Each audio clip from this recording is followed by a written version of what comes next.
Welcome to Nathan and Adam Talk. The bit in your week that you've been looking forward to, Adam, isn't that right? That's true, Nathan. Yeah, glad to be here with you today. So we're communicating via the wonders of onlineness. So that's kind of where we are at the moment. Obviously, we're in isolation, but we want every Monday, we're going to have a show available for you, different episode where Adam and I are going to discuss different passages of the Bible and their application for today. We're going to look at current events. We're going to look at men's emotional health and stuff like that. But it is for both men and women, and hopefully that will be the thing. We're also going to have interviews with different folk around the community and church. So please do stay tuned for special guests on our imaginary couch. Adam, I'm just picturing us in a radio lounge. Oh yeah, with mics, pop filters. We talked about those a couple of times. Yeah, all the gear. All that technical stuff. Yeah, instead of just speaking into a phone or something like that. Yeah. But no expense has been spared to bring this to you today. It's all about the content. All about the content. So let's just introduce ourselves. So Adam, do you want to introduce yourself, and then I'll do the same, and then we'll kick off? Yeah, sure. Hi guys, my name's Adam Cree. You may know me from being the guy that manages all things with our website, some design stuff here at Downshire. I've been at Downshire now for roughly 6-8 months. Somewhere in between there, I just skipped out 7 for a laugh. But yeah, me and my family, my wife's Hannah, my kids Ariel and Elijah, and yeah, that's where we're at the moment. Great. I'm Nathan Duddy. I'm the minister in Downshire. You may know me from such things as at the front and in your house when you were there, pastoring and stuff like that. So yeah, married to Ashley, and we have a little one on the way, which we're very excited about. But enough about that, Adam. We're in 2 Chronicles today, which doesn't sound like a Bible book, but it is. 2 Chronicles chapter 6. And we're going to be looking at verses 28 to 31. So 2 Chronicles 6, 28 to 31. This is in the Old Testament. It's roughly halfway through. And it's kind of a book where you don't really if you find yourself there, you maybe think you've taken a wrong turn on. Yeah, you could definitely wondering, when have I seen this before? Have I came across this book before? It's one of those books that kind of floats past us in our day-to-day reading of the Bible. It's one of those ones that's generally ignored, isn't it? It's kind of up there with Leviticus in top 10. Where am I? What is going on moments. I think poor old Chronicles has the issue that people at least know that they don't read Leviticus. Yeah. Whereas Chronicles, kind of people don't even know it's there not to read. It's like, what? There's a book called this? Exactly. So anyway, but despite all that, and just like Leviticus, 2 Chronicles is a treasure trove. Is so much wealth in it. And so Adam had sent me this passage a while ago, and I've just been reflecting on it, and I thought it would be really good for us to take. So it's 2 Chronicles 6, 28 to 31. Yeah. Maybe would you read that out for us? Yeah, happy enough to. So yeah, again, 2 Chronicles 6, 28 to 31, guys. If you want to get your Bible open there. When famine or plague comes to the land, or blight or mildew, locusts or grasshoppers, or when enemies besiege them in any of their cities, whatever disaster or disease may come, and when their prayer or plea is made by any of your people Israel, each one aware of his afflictions and pains, and spreading out his hands towards the temple, then hear from heaven, your dwelling place. Forgive and deal with each man according to all he does, since you know his heart, for you alone know the hearts of men, so that they will fear you and walk in your ways all the time they live in the land that you gave to our fathers. It kind of feels like the longest sentence in the Bible. There wasn't a lot of breaths there. You know, it feels so long. Yeah. So let's get to the bottom of what's going on here. So first of all, we've got a problem. Exactly. So you've got a problem, which is, it could be famine, pestilence, disease, plague, some sort of enemy that is besieging you, or sickness. It's okay. So you got a problem. Yeah, that's your starting point. So then the writer the writer doesn't want us to stay there. Yeah, we move into an action, don't we? We move into something that Second Chronicles records that we should do in response. Yeah. So there's a response there as well. That is pretty clear. And also if we actually scoot back up, even before verse 28, we even see there's many, many more problems that the author of Chronicles dives into here. On top of that, but yeah, we've got our problem, we've got our action, or how we should respond. So what is the action? So our action is here. Verse 29 says, "And when a prayer or plea is made by any of your people Israel, each one aware of his afflictions and pains, and spread out his temple." Essentially, it goes into our response in these times, our response in the face of plague, disease, whatever it may be, should be prayer, should be God first. So that's interesting. The first reaction is worship. Yeah, exactly. Okay, so the first reaction to any form of problem, whether it be an enemy, whether it be sickness, whether it be coronavirus, whether it be economic dysfunction, whether it be losing your job, the first thing that Chronicles is teaching us here is turn to worship. Exactly. Yeah, I think that's the thing that stood out most for me when I was reading this portion of scripture was just, the response to the fact that it's not being gentle in what it's telling us to do. It's very direct. Yeah. So my translation then reads, "Each knowing his own affliction and his own sorrow, and stretching out his hands towards this house, then hear from heaven your dwelling place, and forgive and render to each those whose heart you know." Exactly. How does it translate it in the NIV? Yeah, so it goes into, "And when a prayer or plea is made by any of your people Israel, each one aware of his afflictions and pains, and spreading out his hands toward this temple, then hear from heaven your dwelling place, forgive and deal each man according to all he does, since you know his heart." So it seems like what that's saying is that there's a worship response, and then there's a community response. Yeah, exactly. So the community response then, so you've got this God response, which is prayer and worship, but then that is meant to drive us to what is to this community response, which is to forgive. Yeah. To forgive and to love, basically. Exactly, yeah. Yeah. So it's like, okay, so don't stop at the worship.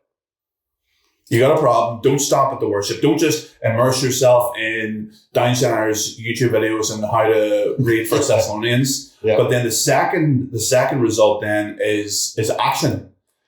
Yeah, and I think the focus here is that, we move from a very obviously personal response, which is obviously when a prayer plea is made by any of your people, then onto that community focus, and we delve into actually where God wants us to stop is not at ourselves. Yeah. And that's super clear. And I think the exciting thing about this is that we realize, number one, that personal relationship we have with God, and that personal, onus to a certain degree of our relationship with God. And in times that when we face situations like this that we're in the minute with coronavirus, obviously, there's that personal relationship that we need to lean into. But then there's also this, like you said, this community, this focus on other people, not just ourselves, and moving on from that position. Yeah. Well, maybe we're reading, this is actually quite a really hard passage to read. So, although, yes, there is a community response, is that actually God? Is that God's response? Yeah, so if we go back, then hear from heaven your dwelling place, and forgive and render to each those whose heart you know, according to all his ways. For you only know the hearts of the children of mankind. Yeah, so that forgive is actually God. It's a one-to-one here. Yeah, it's actually, this is still part of the prayer. No, yeah, because that goes into so that they will fear and walk in your ways all the time they live in the land. Precisely. So there is still a response, which is to live in his ways. Yeah. But we've just got there too quick. Yeah. This is part of discovering what the word is. So actually taking these as steps, because we want to be so logical about it. There's a problem. The response is prayer, but almost we were too quick. Mm-hmm. We were too quick. Yeah, we jumped in. We were too quick to actually get to a response and action. And that is, there's something maybe there even. Yeah. Are we so focused on, okay, worship, now what do I do? Yeah. Yeah. I think we are. I think you're right. Even in this discussion. Yeah, you're right. You're bang on. We jump all too often to that point of, now what do I have to do next? Yeah. Yeah. Done that, ticked off. Exactly. Done the prayer. That's the tick sheet, that kind of action of how we see this formula-based religion rather than this relational-based religion that is us, God, and how we work in that. Because formula-based religion is like, okay, I've worshipped. Yeah. Now there must be outcome. And also it feeds into maybe our lingoism, which is, okay, now I want to be responsive and love our community and all that stuff, Yeah, I guess even us going through these steps of saying, how do we break this down? Yeah. What's the formula? What are we going to do? Here's the problem. We have this problem. And so formula can be good if it's used for, here's how to easily structure a thing in your mind. Yes. But whenever you reduce the relationship aspect of formula, that's the problem. So following nicely what the writer is doing here is he's literally he's got hands out, he's in worship, and all he does is he just focuses on who God is. Yeah. God is a forgiving God who knows your heart, God who you only know the heart. So he just spends time, he literally just spends time in worship. Yeah, exactly. And I think what's really important that we don't miss as well is that then on to verse 31 where we clarify then, the writer skips back out into describing more of God in verse 31 where it says, so they fear you and walk in your ways all the time that you live in the land that you give our fathers. It's back to that point that you touched on the other week in your sermon about family and relationship and church family that you touched on briefly. And I think there's an important piece here that we also recognize in the overall structure of the conversation here. Yeah, absolutely. Absolutely. And also, okay, so he spends time in worship. Yeah. And then the focus shifts back. Yeah. Because that the amen. So that's the focus shifting back onto reaction. And the action, first of all, is not just, so we want to get to the walk in the ways. Yep. Okay, because that's a practical, so, I want to get walking, right? But before that, there's a huge step. Yep. And what is that step? It's the fear. Yeah. And that fear is literally, again, worship. It is, yeah. It's focusing on who God is. It's studying his character. It's being in awe of how mighty and majestic he is. So even, he's saying, just when you think you're done with worship, stay more in worship. And I think it's really key in these verses. And it's key in a lot of Old Testament reading when people understand that real application of the word fear. Yeah. Because in this day and age, it has a far greater meaning. Right now, we're all fearing coronavirus. Yes. Maybe the current economic state, our own health, our own situations. Yeah.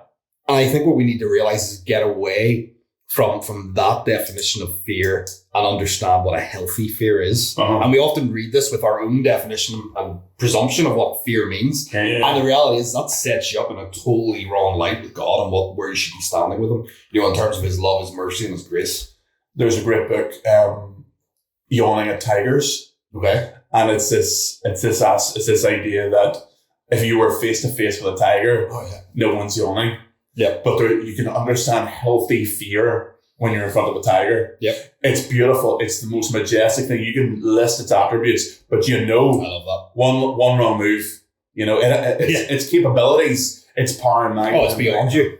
It's beyond you. Yeah. And this is the thing is that with God, now it's not a perfect analogy because when we come into God, we have this intimacy. Yeah. But it's like people who pet tigers, Yeah. Those ones that like if anyone else came in, it'd rip your head off. Oh yeah. But you have this personal relationship with it. Yeah, exactly. That is what this is. But as soon as you lose that healthy appreciation for whatever it is, you've lost it. Oh, that's bang on. Yeah, I've never heard it described that way before. That's perfect. That's exactly what it is. Yeah. So no one yawns at a tiger. Yeah. So therefore, this idea then, whenever we have people yawning through service and stuff, either your service is going wrong, or you just that would never happen at Down South, of course. Never. But what really the writer here is saying is he's like, you've got this problem. Yeah.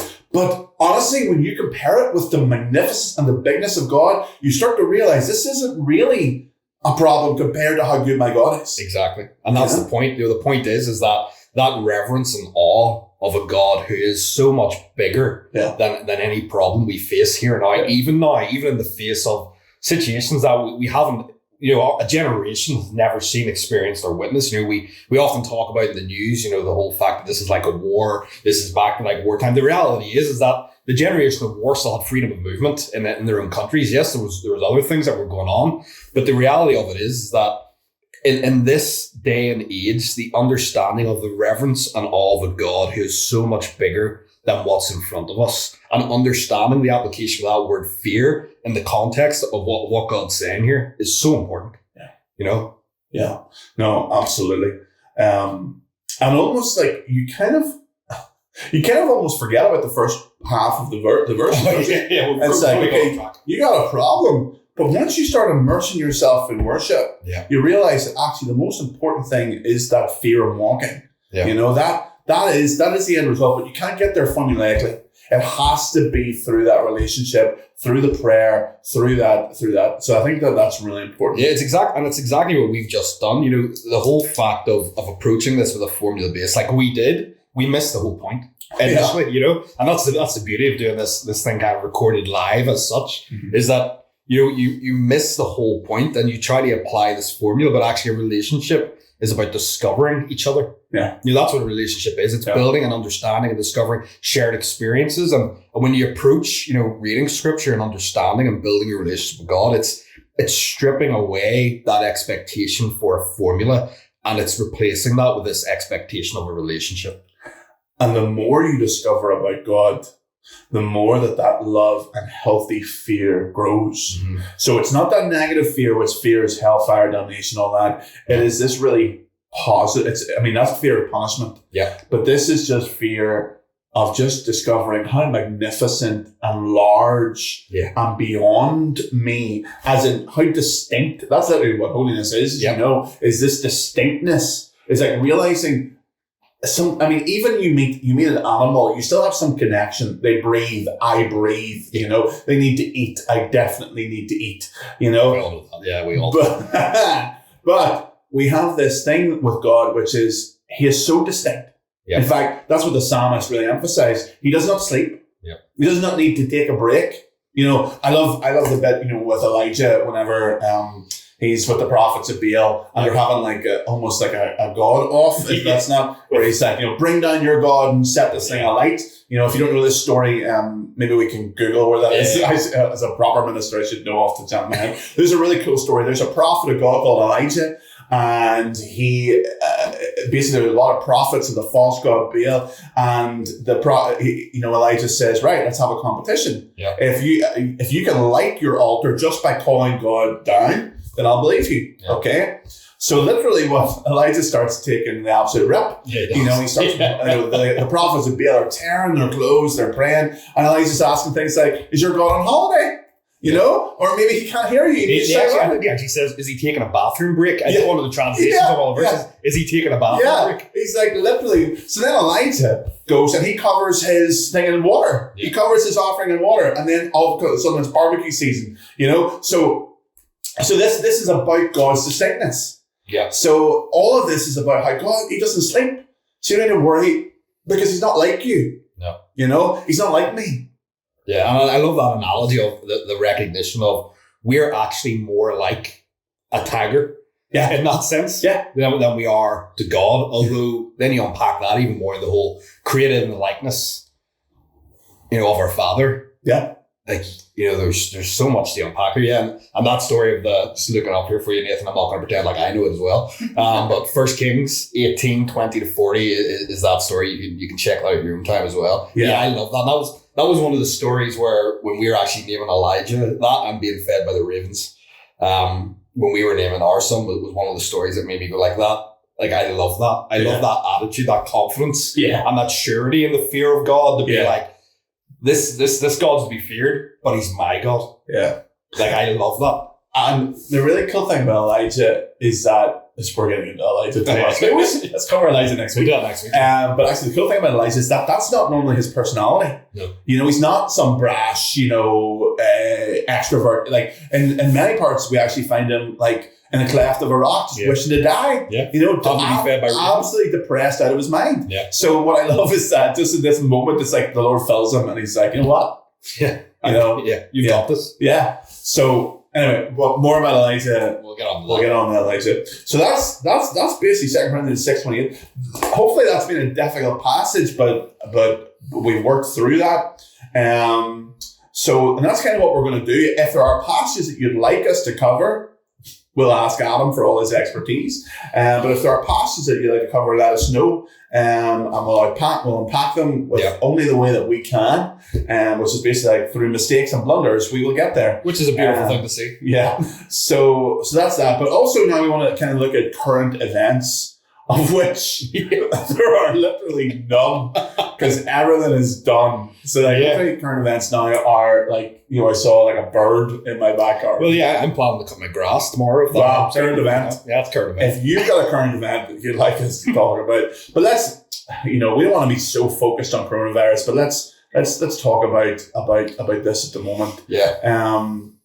Northern Ireland new powers, not new powers, but Arlene coming on last night to talk about just the powers going to be enforced. Yeah. But I saw a really good article with the police chief, which was like, look, we're not taking the mick here, We really just want people to be safe. I thought that was great. This is not just, a police state now being enforced. It's going to be police encouraging people, stay at home. Yeah. But people need to get that message. And I think on that, we were just talking about fear there, and I think there's that healthy respect we need to have for the situation, and understanding that like this isn't a joke, this is serious. And I think it's, I guess take from that what you will. I guess there's two sides of every coin, and I guess you could be concerned about that, but at the same time, there's this respect we need to have for the current situation. And unfortunately, sometimes we need this to make sure that people are protected, and it's a time where we need that more than ever. Yeah, absolutely.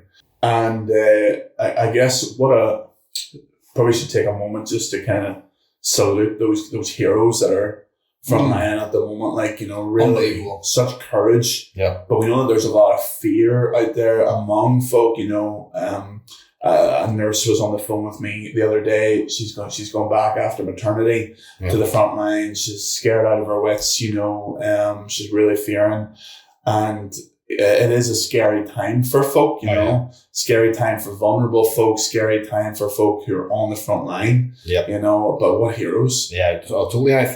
Yet again, I think we've been, we've been skirting around the subject of fair pay and equal pay for nursing and, police staff and all those people that we're now saying are on the front line. And I think this really, brings us to light how important these people are to our society and how blessed we are to live in a society where, we have these people that in the faces, because if you ask me, I couldn't be a nurse, doctor, policeman for any, I couldn't do it. I might, before this even happened, hats off to anybody who takes those jobs on in this current day and age, because it's so often unthanked, unrecognized, and underappreciated. And right now, I hope we're in a time, if there's anything good can come from this, where we start to get that healthy appreciation again for those people on the front line in these situations. Not just today, but this time next year, the year after that, the year after that. Because you're right, we need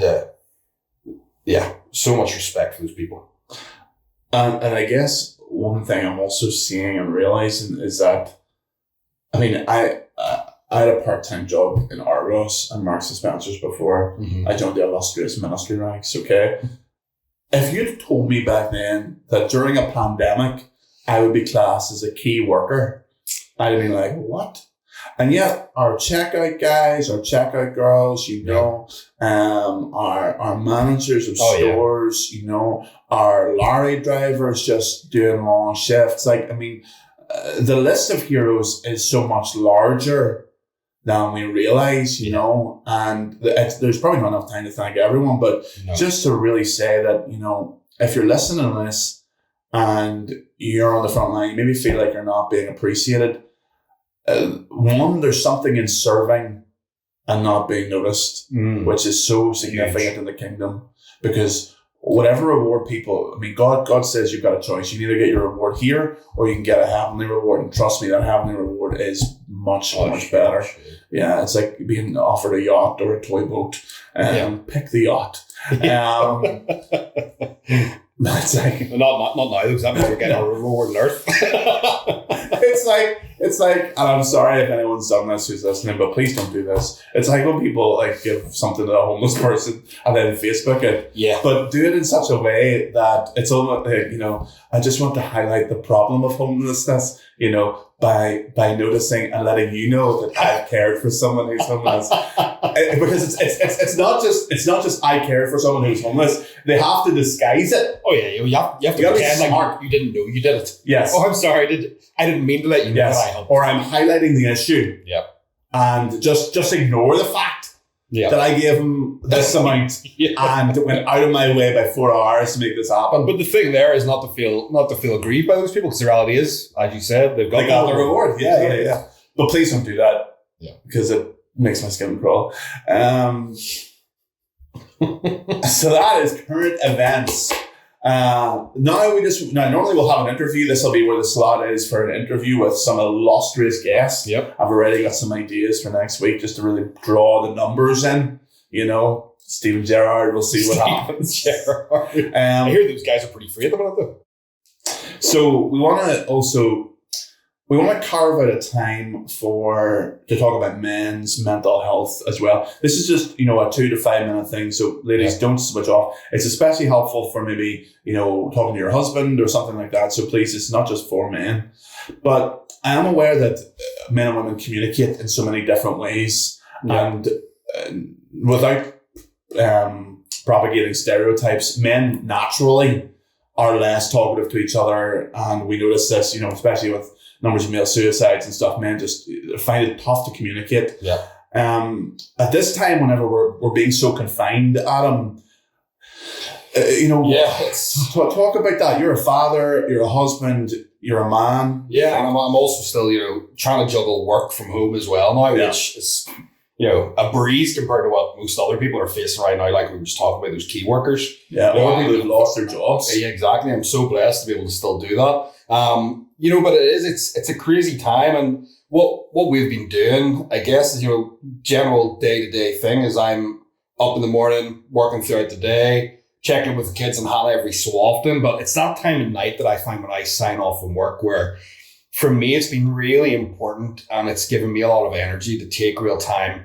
And it's great all around because I take some time with the kids, which is not only time for me with my children, which is important to me, but it means they're out of Hannah's hair for a while. Hannah's at home, homeschooling, doing the things, stuck indoors with the kids all day, which I don't know how she does. I don't know how anybody does that if you're stuck in home with the kids all day. So, Hannah's doing that. So it gives Hannah some time away from the kids to give her some relief for a while, albeit for her, she's normally cooking dinner at that time, which isn't much of a rest. But, I'm taking that time with my kids. I think it's more important than ever if you're a father, not just a man, and this time is to take that time. For me, that's been a real good headspace, to get some time to invest with my kids, because what we have to realize as well as men and as husbands is that the biggest, for me, one of the scariest things coming out of this is not anything that can happen to me, but is my kids and the impact on them and their mental health. I'm not worried necessarily about them getting coronavirus as such. Yeah. But it's the impact of mental health in this time, and it's more important than ever that we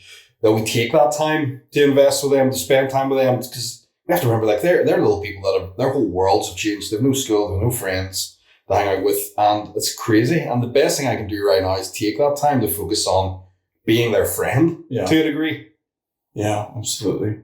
Yeah, I think one of the things picking up on was, is routine. Yeah.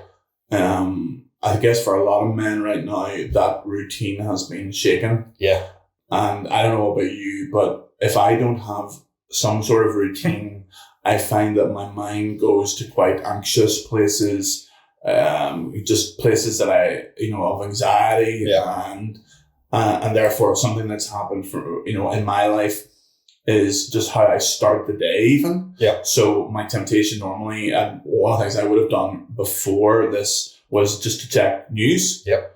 And now I've realized that the days that I start with the news are the days that I have really, really just anxious, thoughts, feelings, thoughts, and actually, so something I'm just doing at the moment is I'm replacing that instantly with my devotional. So the first thing is my devotionals. And that's really simple this weather, which is a psalm a day, a prayer, and then there's this thing called the Psalms Project. I'll give that a wee punt.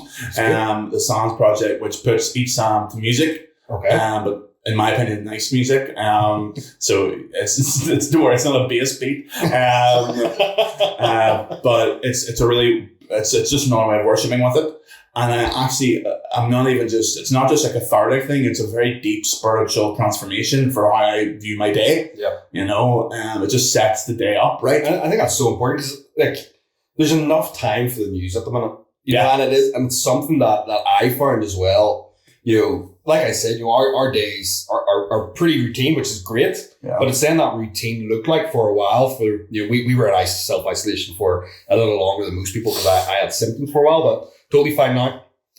But my routine for a long time looked like get up, work, time with kids, get kids to bed, which was normally 9, 9:30, and then time for me and Hannah, which we would sometimes have dinner. We'd have had dinner already with the kids. But then that time when we looked like we were watching the news. Yeah. Which then your day literally looks like work, children, news. And it's where is the space for God to move in that and for positivity. Even if it wasn't God, where's the positivity? Where's your anchor? And for me it's God and where does that fit in? Yeah. And so, I mean, these are good tips, I think, for probably both men and women. Totally. But men especially, we want this. One of the things we want from this is for you to feel connected, because there's a lot on people's shoulders. There's a lot on men's shoulders, and being able to have a way of releasing that, of talking about that in a healthy manner, is just something that our culture does very badly at, and we want to be better at that in church. But we haven't been in the past, I don't feel, so that this is maybe something to work on. But we're gonna build on that over the coming weeks, maybe even something we can interview people about. But yeah. So final thoughts, Adam? Yeah, back to the point that you said during this whole conversation, back to that focus on the fear, healthy fear and reverence of God, and then overflowing that into our respect and prayers for people on the front line throughout this next week. Honestly, my thoughts are with them all, and we really hope and pray that God moves in this situation, and we know we know he's in control, we know he's good, and we just pray that you experience some of that in your coming week. Yeah, it's the reality of healthy fear overshadowing bad fear. Exactly. And actually, that is what I'm going to preach on next week. So that'll be Sunday's sermon. Good. Well, we hope that you've enjoyed this. Please do let us know if there are any passages you'd like us to cover.